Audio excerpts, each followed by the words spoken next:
ଯେଉଁମାନଙ୍କ ଆତ୍ମଜ୍ଞାନ ବିନାଶ କରଇ ଅଜ୍ଞାନ, ଯେଉଁମାନଙ୍କ ଆତ୍ମଜ୍ଞାନ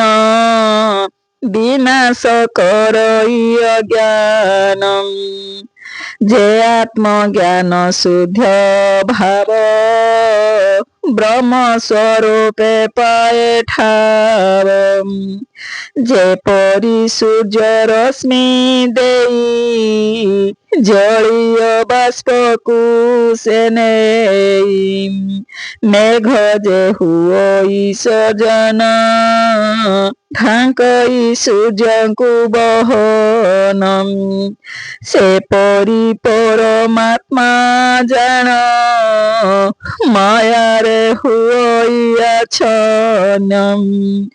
ମାୟା ଅଜ୍ଞାନ କର୍ମ ଜାଣ ଜ୍ଞାନରେ କର୍ମର ବିଲୀନ, କର୍ମ ଛାଡ଼ିଲେ ପାଏ ତତ୍ତ୍ୱ ମୁକ୍ତି ତାହାର ନିଶ୍ଚିନ୍ତ, କର୍ମ ଛାଡ଼ିଲେ ପାଏ ତତ୍ତ୍ୱ ମୁକ୍ତି ତାହାର ନିଶ୍ଚିନ୍ତ, କର୍ମ ଛାଡ଼ିଲେ ପାଏ ତତ୍ତ୍ୱ ମୁକ୍ତି ତାହାର ନିଶ୍ଚିନ୍ତ।